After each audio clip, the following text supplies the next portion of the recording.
Bienvenidos a una nueva edición de My Light por Canal 2, un nuevo viernes que estamos junto a todos ustedes recorriendo nuestros pueblos alemanes. Y en esta semana particularmente no solo vamos a estar recorriendo nuestros pueblos alemanes, sino que también vamos a saber un poquito más de su historia, porque un 22 de julio nuestros alemanes llegaron al río Volga. Por eso es que hablamos con Daniel Minis, quien nos contó acerca de toda esta historia y cómo es que hoy aquí las colonias están en Coronel Suárez. 22 de julio a nivel mundial marca el inicio de la colectividad de los alemanes del Volga.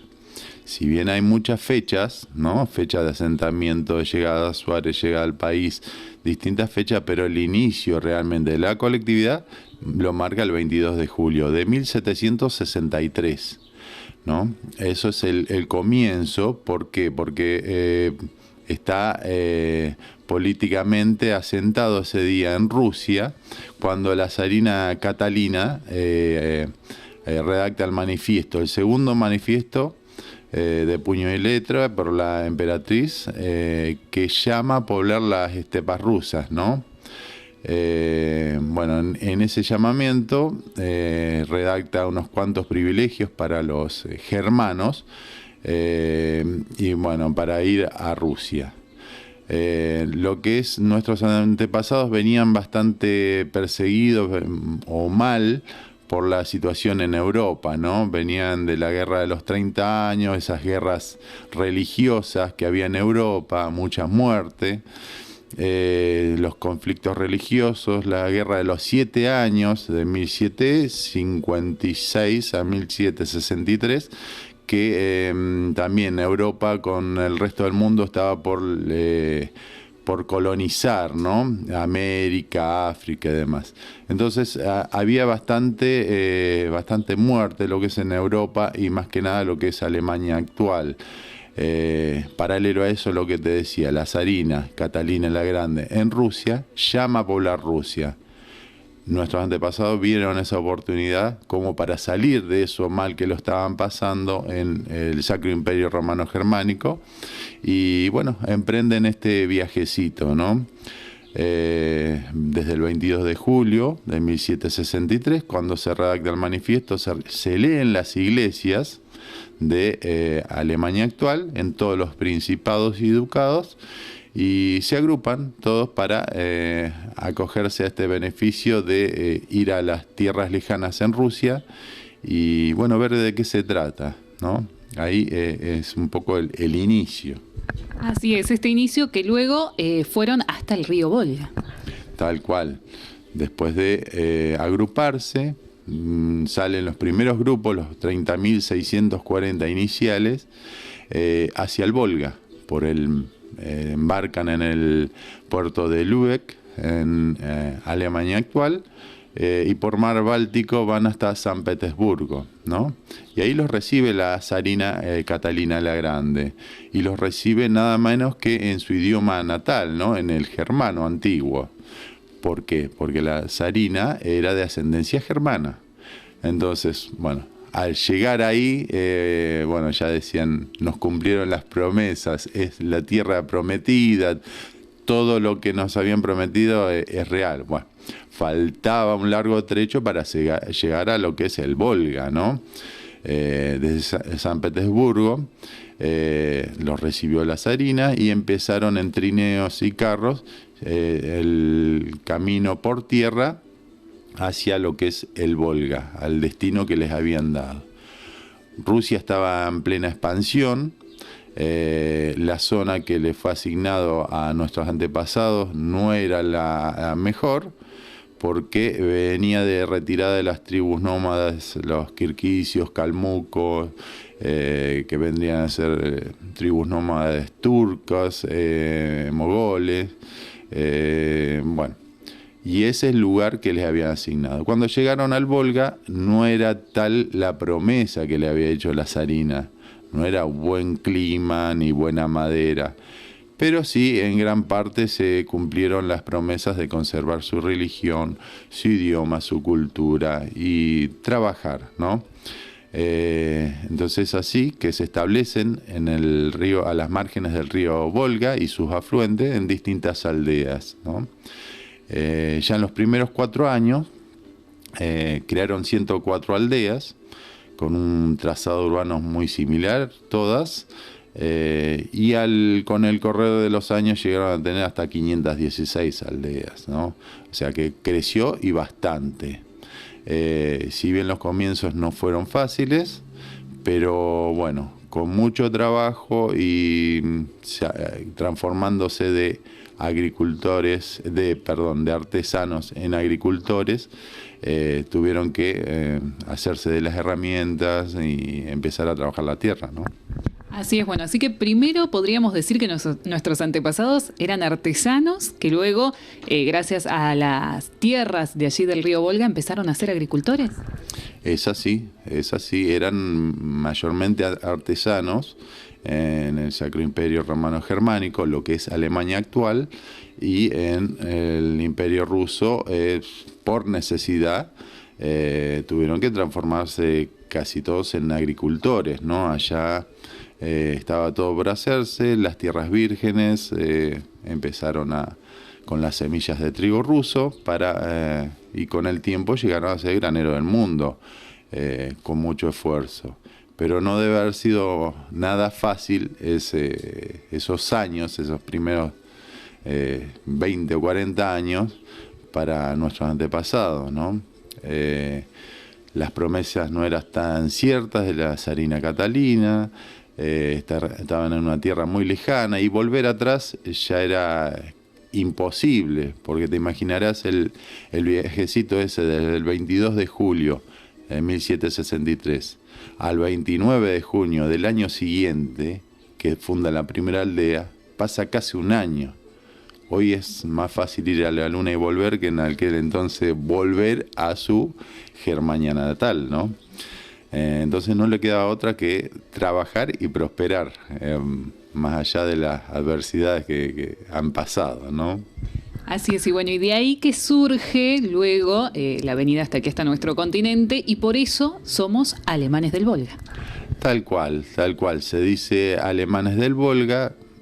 Si vamos a la historia, yo te dije en varias oportunidades, Sacro Imperio Romano Germánico, son germanos, que no solo alemanes de Alemania actual, que Alemania actual se creó mucho más tarde a la partida de nuestros antepasados.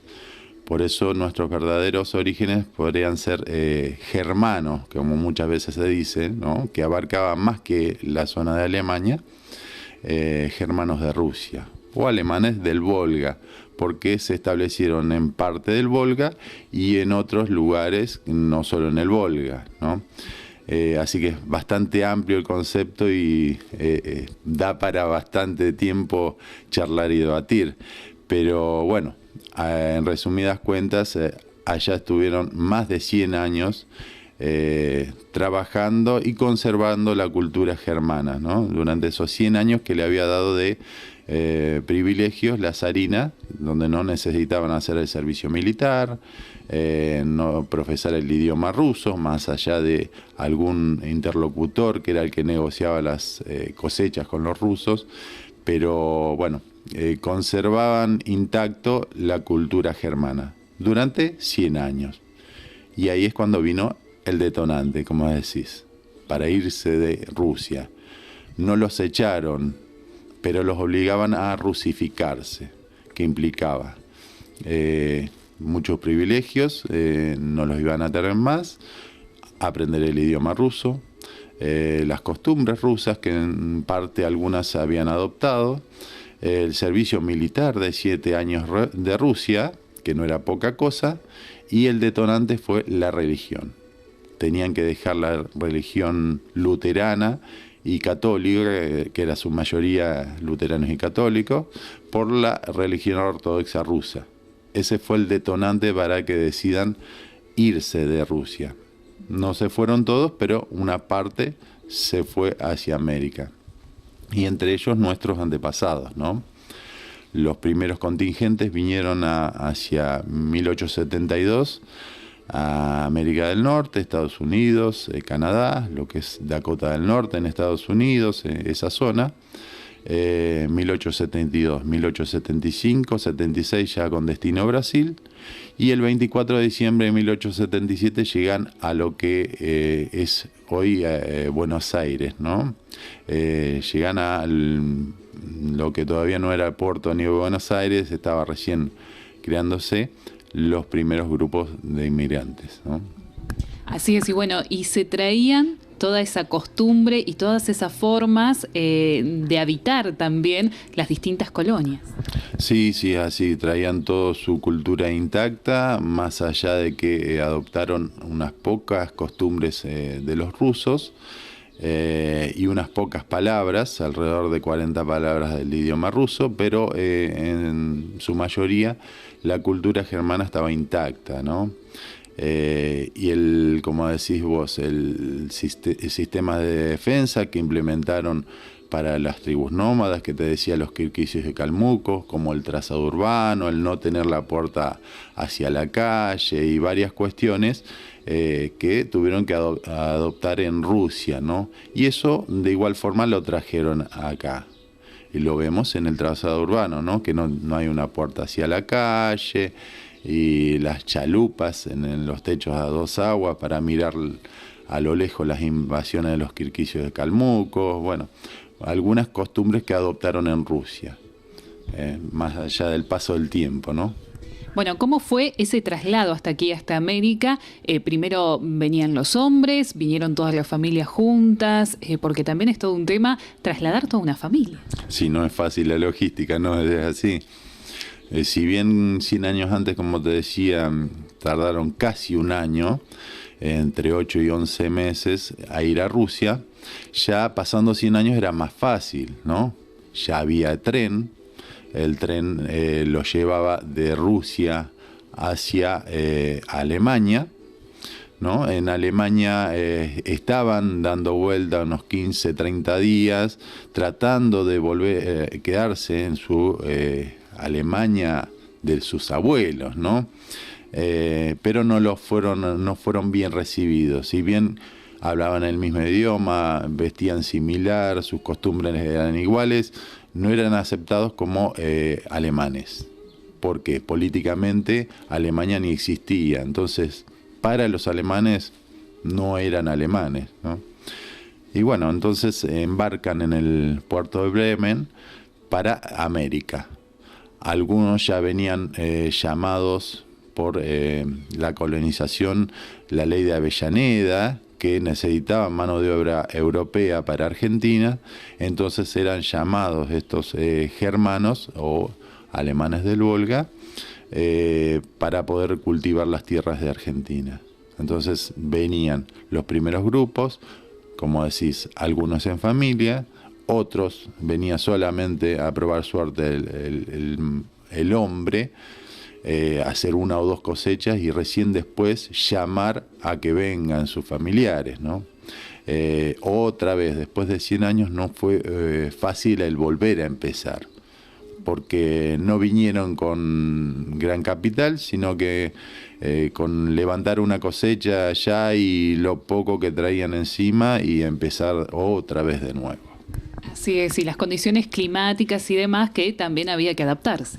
Sí, hay que adaptarse porque si bien venían de una zona fría, Rusia a los 30 grados bajo cero, de los inviernos crudos, ¿no? Pero en Argentina otra vez había que adaptarse, o los primeros que desembarcaron en Brasil, ellos acostumbrados a cultivar trigo y empezar a cultivar porotos, era bastante diferente el cultivo, la zona, las temperaturas. Las primeras semillas rusas que trajeron de trigo fracasaron los primeros 3 años acá, porque no lo sembraban en tiempo y forma como en Rusia. Bueno, era todo un volver a empezar y adaptarse, y acá estaba todo por hacerse, porque no había nada, literalmente nada, ¿no? Así que no fue fácil. No fue fácil, pero se logró, y también Coronel Suárez tuvo su acto conmemorativo hace un tiempo atrás por justamente esta fecha. Sí, es así, unos 10 años atrás, en 2009, cuando pedimos a través de gestión en el municipio de ese momento, pedir un predio o un lugarcito donde era el lugar de acampe de los primeros fundadores, y detrás del ferrocarril se hizo una pequeña plaza y un monolito conmemorando este día histórico, ¿no? El 22 de julio de 1763, en el lugar que acamparon los primeros fundadores. Fue en el 2009 que se hizo un acto y una representación, y en carros se fue hacia las colonias para conmemorar esta fecha tan importante, ¿no? Y bueno, cada año tratamos de recordarla, aunque sea por unas palabras o a veces por algún festejo, pero son fechas por demás importantes, ¿no?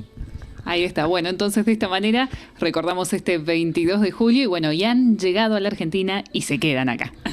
Es así, después de largo caminar por el mundo, bueno, se llegó a la Argentina, que lo recibió con los brazos abiertos, el crisol de grasas, el crisol de razas, ¿no? La mayor garantía de que acá se podía vivir en paz y con trabajo. Y bueno, por suerte se establecieron en Argentina y prosperaron nuestros antepasados, porque los que quedaron en Rusia no la pasaron nada bien.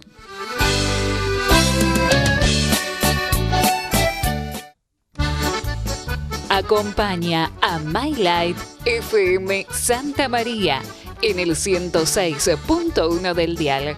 24 años siendo la radio de los pueblos alemanes. FM Santa María, una radio diferente. Sea uno más.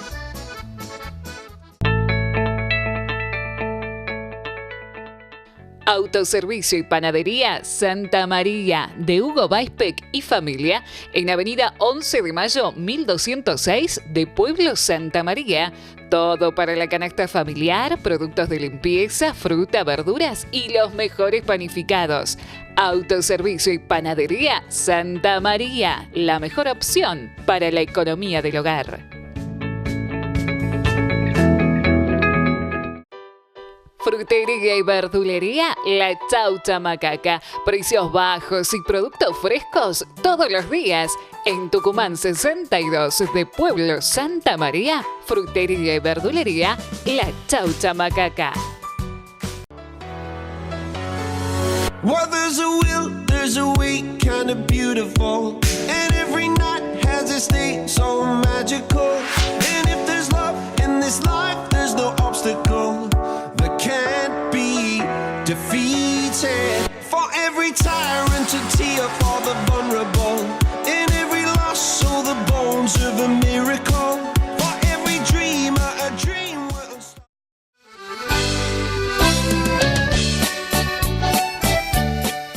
Y volvemos de la pausa publicitaria. Agradecemos como siempre a nuestros auspiciantes que nos están acompañando viernes tras viernes. Y ahora nos vamos a jugar un poquito al vóley, más precisamente a los paravóley, porque estuvimos dialogando con Benjamín Hafner, quien nos va a estar representando en la selección argentina, allí en los Juegos Panamericanos en Lima, Perú. Hablamos con él, hablamos de su historia y esto fue lo que nos contaba.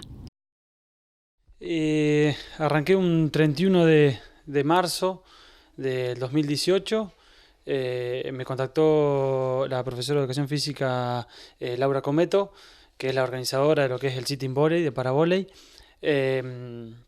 Y bueno, se contactó conmigo, me pidió el número de teléfono para poder coordinar y que yo vaya a entrenar allá. Todo eso empezó cuando yo subí una publicación a las redes sociales de la ortopedia alemana, donde yo me traté de los 8 meses de vida, agradeciendo el labor que tuvieron conmigo, la buena predisposición y demás.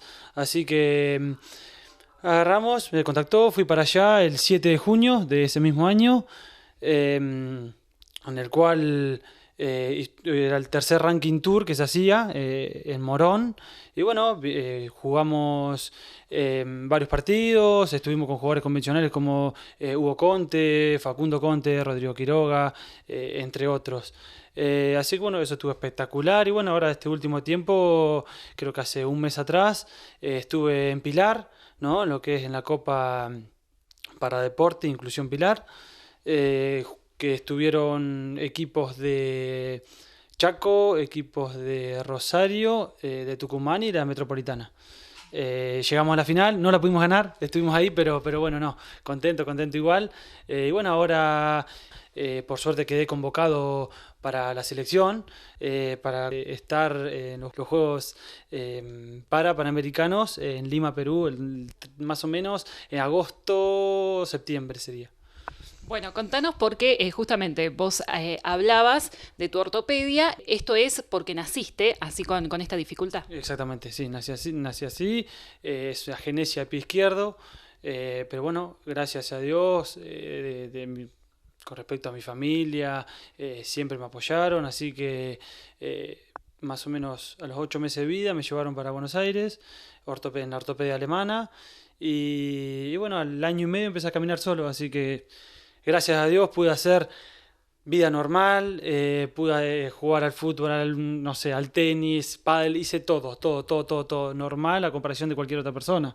Así que eso, la verdad que me pone muy contento también en lo personal y también a mi familia que tuvo un apoyo terrible. Bueno, y siempre queriendo el deporte, sobre todo fútbol y vóley. Sí, hice todas las divisiones inferiores de fútbol en el Progreso y bueno, más o menos en el 2012 agarré como director técnico en vóley y bueno, desde ahí que empezó a gustar, así que más o menos 2014 estuvo el Bocha Schneider que agarró, así que bueno, después estuve como jugador hasta el día de la fecha. ¿Con qué expectativas te nos vas? Porque vas a representar nada más ni nada menos que a la Argentina. Sí, que no es poca cosa.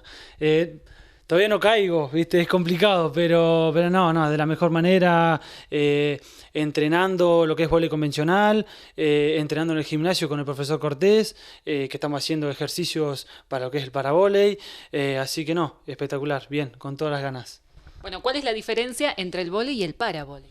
Y lo que es el paravóley, tiene la diferencia en el cual vos te movés con las manos. El desplazamiento es con las manos, tiene que estar la cola apoyada en el piso.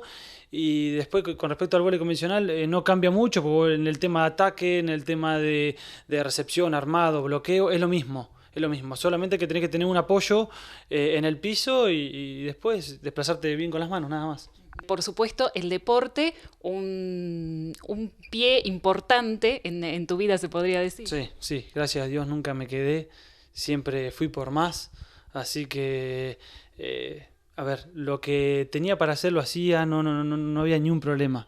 La verdad que lo pude desarrollar de la mejor manera, bien o mal, pero lo hice, es así, y con muchas ganas, sobre todo con muchas ganas. Bueno, ¿y qué te brindó el deporte? Y dentro de todo, en la infancia fue complicado con el tema de la discriminación, fue muy complicado. Pero después, a medida de que tenía el apoyo de mis compañeros, de mi familia, salí adelante y no me impidió hacer nada, ¿viste? Así que bien. Bueno, y ahora con muchos reconocimientos. Sí, estuve, bueno, ahora creo que el 5 de agosto, para lo que es la noche de gala, tener un reconocimiento y bueno, después en las redes sociales haciendo notas y demás, pero sí, bien. Y bueno, y siempre llevando el progreso en el corazón. Totalmente, fundamentalmente el progreso, sí. Me dio mucho el progreso, así que creo que tiene que estar sobre todo ahí arriba, sí. Ahí está, bueno, Benja, ¿qué le decimos a los chicos, a los jóvenes, para incentivarlos a que se metan en este lindo mundo del deporte? No, la verdad que hagan deporte, fundamentalmente, te cambia la vida, tratar de no estar tanto en casa, delante de la computadora, delante de la tele, con el celular, no. Que vayan a los clubes, que se acerquen, que va a haber un profe que te va a enseñar, que vayan, que hagan deporte, que es lo mejor que te puede pasar. Sí. Ahí está, y bueno, y también el agradecimiento a la familia. Fundamentalmente sí, a mi familia, agradecer también de cuando era más chico, Pedro Schivelbein, fundamentalmente, al doctor Travería, a Juan Carlos Murgo, que es jefe de la obra social de SECA, en el cual papá trabajó en Gatic y en los momentos malos de Gatic ellos estuvieron, en el sentido de de ayudarme tanto económicamente como moralmente, de decir, bueno, necesitamos, no sé, plata para esto, ni plata para aquello. La verdad que no hubo ni un tipo de problema y Juan Carlos nos dio una mano importante. Agradecer, como siempre, a todo el Club Progreso, al profe el Bochita Schneider, a Alexis Cortés por el espacio que me está entrenando, y nada, a mi familia fundamentalmente. Ahí está. Bueno, Benja, vamos por el oro. Y esperemos. Es complicado, pero nada, vamos para adelante. Y así llegamos al final de esta nueva edición de My Light. Como siempre, agradecidísimas porque nos estén acompañando del otro lado. Nos volvemos a reencontrar la próxima semana a través de la pantalla de Canal 2. Recuerden, como siempre, nos pueden encontrar en nuestras redes sociales, en Facebook y en YouTube. Nos buscan como My Light. De esta manera nos vamos. Muchísimas gracias a todos por estar. Nos reencontramos la próxima semana, el próximo viernes, aquí en My Light.